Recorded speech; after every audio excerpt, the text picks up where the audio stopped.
Hello my friends, எல்லாருக்கும் வணக்கம். Welcome to mothers உலகம். இன்றைக்கி நம்ம வீடியோவில் ரொம்ப டேஸ்டியான கேரளா கடலைக்கறி எப்படி செய்கிறது அப்படிங்கிறத பற்றி தான் பார்க்க போகிறோம்.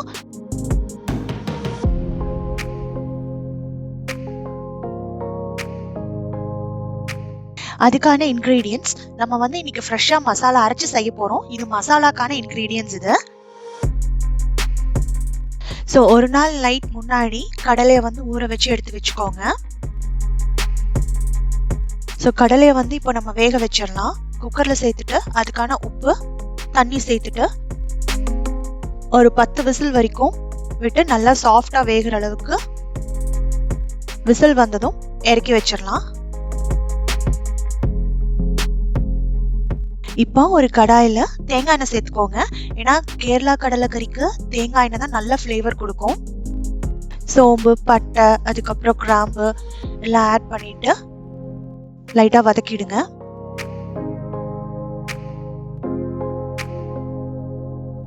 ஸோ அதுக்கப்புறம் இஞ்சி பூண்டு,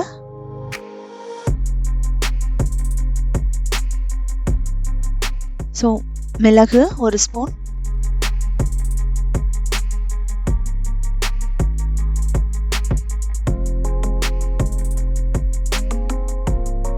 எல்லாம் சேர்த்துட்டு லைட்டாக வதக்கிட்டு இப்போ நம்ம ஆனியன் ஆட் பண்ணிக்கலாம். ஸோ ஆனியன் நான் பெரிய ஆனியன் எடுத்திருக்கேன். நீங்கள் சின்ன வெங்காயம் கிடைச்சதுன்னா அதை ஆட் பண்ணிக்கிட்டீங்கன்னா இன்னும் நல்லாயிருக்கும்.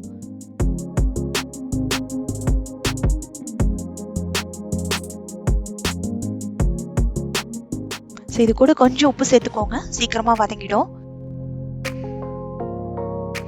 வெங்காயம் நல்லா ப்ரௌன் கலரில் ஆகிற அளவுக்கு நல்லா வதக்கிடலாம். அப்போ தான் குழம்பு நல்லா டேஸ்ட்டாக இருக்கும், நல்லா வதக்க போகுது. ஸோ இந்த மாதிரி நல்லா வதக்கிடுங்க. வதக்கிட்டு நம்ம தேங்காய் சேர்த்துருவோம். தேங்காய் 1/2 கப் எடுத்திருக்கேன்.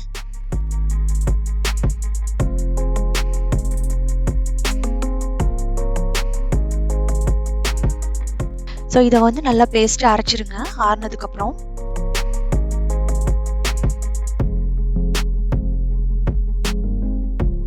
அதுக்கப்புறம் நம்ம கிரேவி செய்யறதுக்கான இன்க்ரீடியன்ட்ஸ் இது.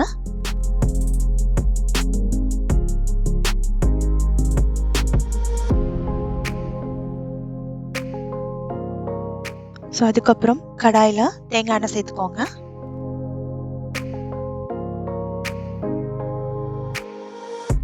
சேர்த்துட்டு பட்டை, கிராம்பு, ஏலக்காய்,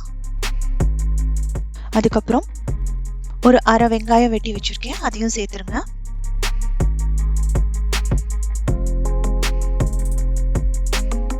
அதுக்கப்புறம் கொஞ்சம் சோம்பு, ஸோ நல்ல ஃப்ளேவர் கொடுக்கும். கருவேப்பிலை, ஒரு காஞ்ச மிளகா,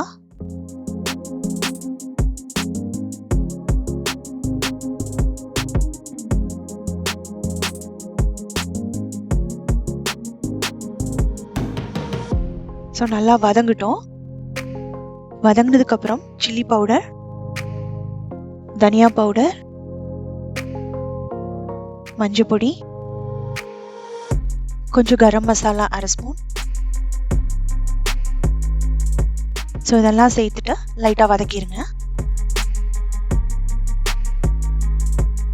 ஏன்னா வதக்கும் போது அடி பிடிக்காம வதக்குங்க.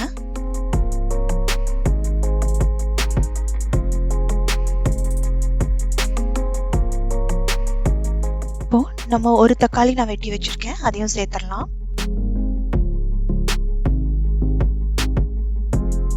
மசாலாவுக்கு கொஞ்சம் லைட்டாக தண்ணி சேர்த்துருங்க, ஏன்னா அடி பிடிக்காது.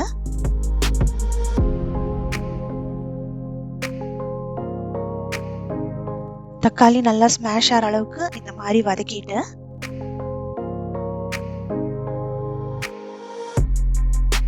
இப்போ நம்ம அரைச்சி வச்சோம் இல்லைங்களா, அந்த பேஸ்ட் நம்ம உள்ள சேர்த்துடலாம்.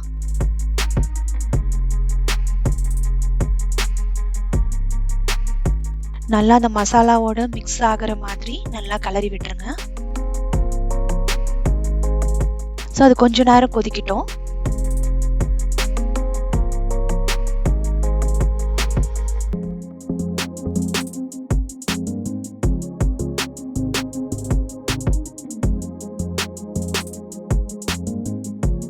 ஸோ நம்ம அரைச்சி வச்ச மசாலா கொஞ்சம் கொதிச்சதுமே நம்ம வேக வச்சோம் இல்லைங்களா, அந்த சுண்டலை வந்து நீங்கள் தண்ணியோட சேர்த்துக்கோங்க. ஏன்னா அந்த தண்ணி தான் ரொம்ப டேஸ்டாக இருக்கும். ஏன்னா நான் தண்ணியில் வந்து நான் உப்பு சேர்த்துருக்கேன். ஸோ அதனால குழம்புக்கு வந்து தேவையான அளவு கொஞ்சம் டேஸ்ட் பார்த்துட்டு நீங்கள் சேர்த்துக்கோங்க. ஸோ அதுக்கப்புறம் தேவையான அளவு தண்ணி சேர்த்துக்கோங்க.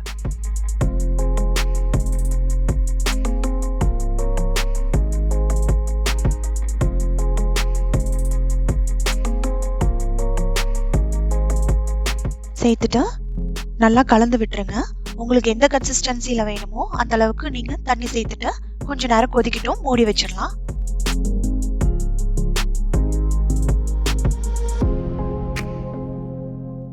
ஏன்னா குழம்பு வந்து கொஞ்சம் நல்லா கொதிக்கும் போதுதான் அது டேஸ்ட் வரும்.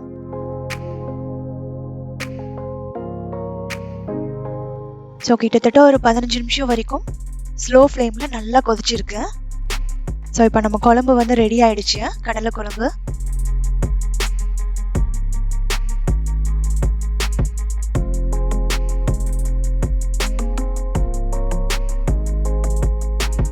ஸோ அவ்வளோதான், நம்ம வந்து மல்லித்தலை சேர்த்துட்டு ஸோ ஸ்டவ்வை ஆஃப் பண்ணிடலாம்.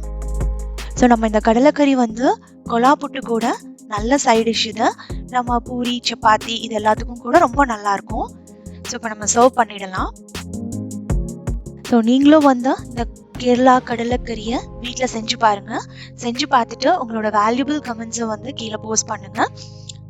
ஸோ நீங்களும் இந்த வீடியோ என்ஜாய் பண்ணியிருப்பீங்கன்னு நினைக்கிறேன். மீண்டும் இதே மாதிரி ஒரு நல்ல வீடியோவில் அடுத்து நான் உங்களை மீட் பண்ணுறேன். அது வரைக்கும் என்னோட எல்லா ஃப்ரெண்ட்ஸும் வந்து ஹாப்பியாக இருங்க, உங்கள் டேவை என்ஜாய் பண்ணுங்கள். So take care, bye bye friends.